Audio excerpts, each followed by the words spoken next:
First mud section. Mile 10 or 11, I don't know. This seems fine. We can do it.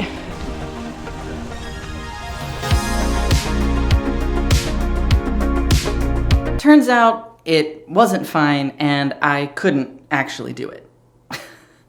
Unbound 2023 will surely go down in the history books of gravel. Interestingly enough though, not for the winners or even the mud, but because of all the controversy that sprung up around it. And I have to say, it's kind of refreshing that this year's gravel beef isn't strictly relegated to the pro peloton and we could all kind of get in on it. I had fully intended to do a full weekend vlog like I had in the past, but I found myself a little too busy all through the weekend with group rides and activations and all the things that I was doing that I didn't get a lot of filming done. And then I was like, well, I'll just do a really great race recap. And then Saturday didn't go as planned. Oh my God. And it turns out it didn't go as planned for a lot of people. So I figured today I would share a little bit more about my race experience and show you some of the aftermath of Unbound. So nice to meet your beautiful face. Audrey, Rach, Apollo, hello. Sam, me. Now for my race recap, everything started out great. I was with a good group. I was following my buddy Sam's wheel pretty well. And I think for the first 10 or 11 miles, I was averaging like 17 miles an hour, which is pretty freaking great for me personally. And then we hit the mud section. First mud section. Mile 10 or 11, I don't know. This seems fine. We can do it. Truly, I was prepared for mud because of what had happened last year in 2022, where I wasn't very prepared.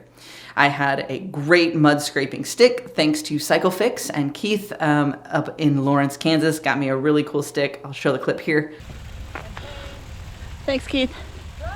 I also attached some Peak Design mounting points to my bike so that I could use my camera strap as a makeshift strap to carry my bike when things got really rough, because with a frame bag in my bike, I can't actually shoulder it. So this is how I planned to carry my bike as far as possible without getting it muddy.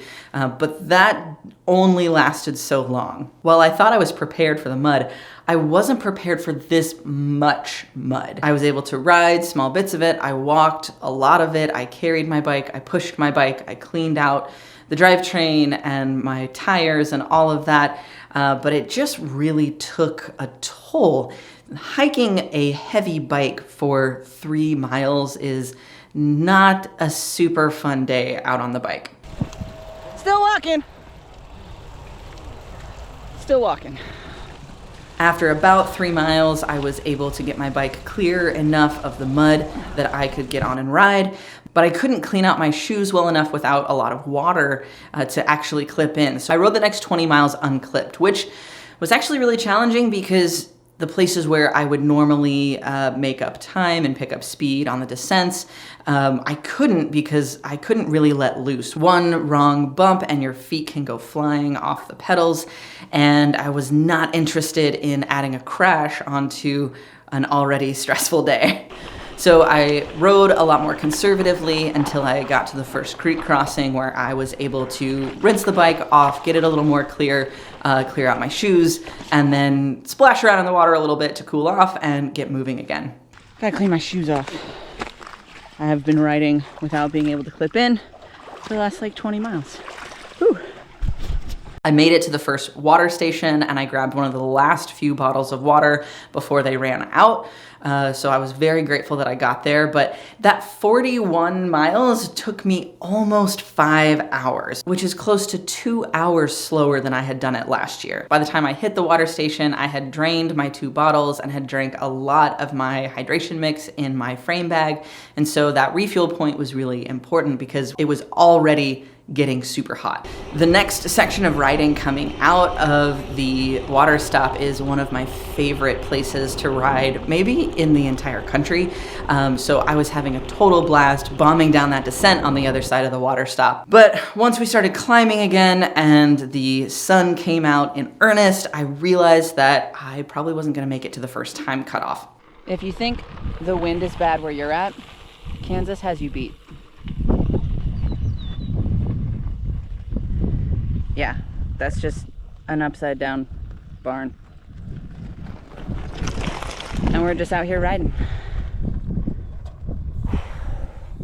To tell the truth, I don't think I'm gonna make the first time cutoff because hiking 3 miles of mud takes a long time. So, I don't know. I'm gonna go out and I am gonna just enjoy riding in this beautiful landscape. And we'll see what happens. Woo.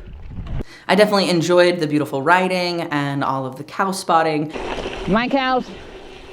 So many cows. And over there too. All of them are mine.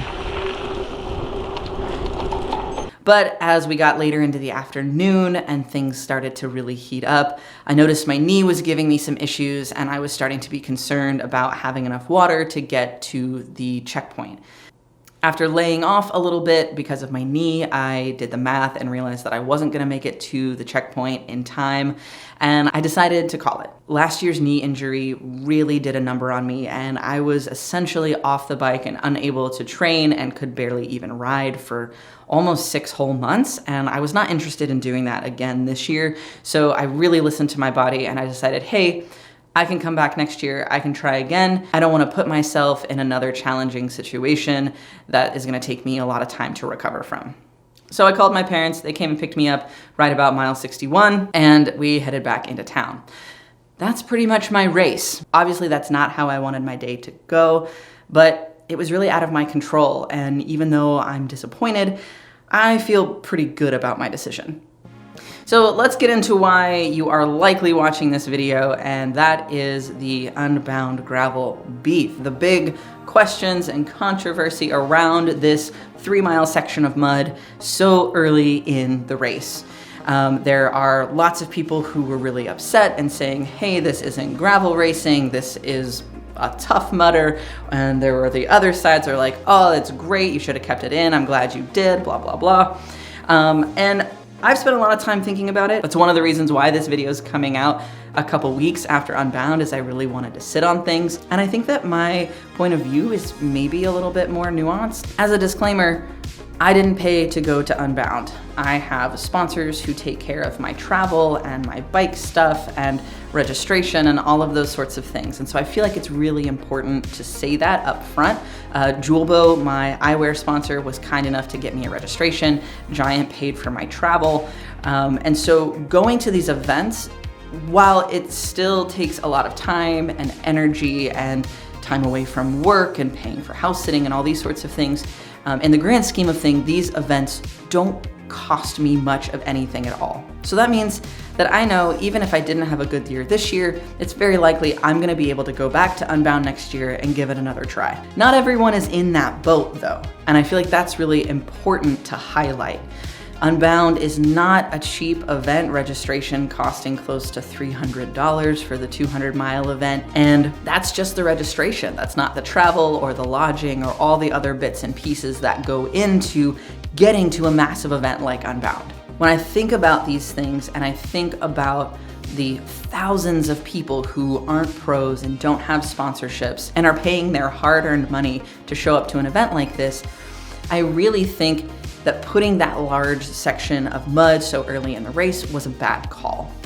Not because it was too hard or anything like that, but we all know that that kind of mud wreaks havoc on a bike and a drivetrain and exponentially increases the cost of an already expensive event. Now, of course, having that 3-mile section of mud in the first 15 miles, you could definitely say that is the spirit of gravel. Like, absolutely, gravel is supposed to be hard, it's supposed to be challenging, it's supposed to be epic. When I think about this race though, if you were to take out that 3-mile section of mud and you were to reroute around those roads, the race still would have been difficult and it still would have been epic and challenging. This was a nutso year. I had friends who were hailed on and people taking shelter from straight line winds that were blowing through in the afternoon. There was another super large section of mud that you would have hit farther on in the race. Taking out that 3-mile section of mud wouldn't have made the race any quote unquote easier, but having more of the epic things happen later in the day, or at least the ones you could control, means that more people have an opportunity not only to finish, but to have a more enjoyable experience of the Flint Hills. So in short, I think the call to keep the mud section in that early in the race was a bad call. And I need to really put in the caveat that I was not in position to make that call. So to some extent, it doesn't matter what I think. And when it comes to all the controversy around this race, I can't help but notice how much of this is really fueled by the fact that Unbound is now owned by Lifetime.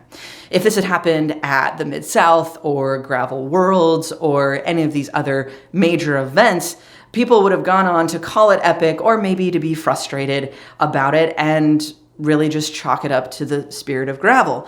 But because Unbound is owned by Lifetime, I think that they're getting a really unfair amount of crap from the community. I feel like having this call challenged so deeply really stems from the fact that it's Lifetime and that it's Unbound and it's not any of these other events. Unbound is truly the world's largest, the world's premier gravel race. And when you are at the top, you often get a target on your back. People love to hate on Unbound and Lifetime because it's now corporate, but also what Lifetime has done for gravel and for Unbound in particular is really awesome.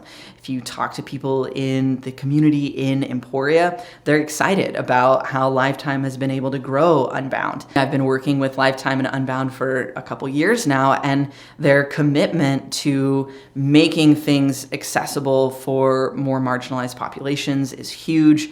And they're able to do these things and to kind of support these kinds of larger initiatives because they have more corporate money.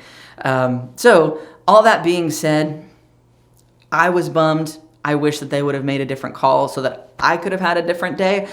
But also, I'm not the one in charge. So just to wrap that up, I'm holding all of this lightly, and I hope that you can find a way to hold it lightly as well. Even though I was disappointed in my own performance, I still had a great day out on the bike, and I still pushed through an epic amount of mud. So let's take a look at what the bike looks like now. I don't know that I have ever used one of the bike wash stations immediately after an event. I like to wash my bike myself. And so I left my bike dirty for almost 2 full weeks before cleaning it, mostly because I had a lot of feelings to process, and something about the cleaning of the bike is a symbol that I'm ready to move on to the next thing, and I wasn't ready for quite a while. So that means you get to see all of the caked on stuff that was left over, and what you're seeing now is even after the bike had been through a thunderstorm on the back of my truck. So this is cleaner than it was when I initially called it. You can see how the mud has caked over the rear derailleur and behind the crankset. You can see pieces of straw stuck in my front hub. You can see the grime and the mud, the dirt, the dust, and the rust on the pedals and the chain.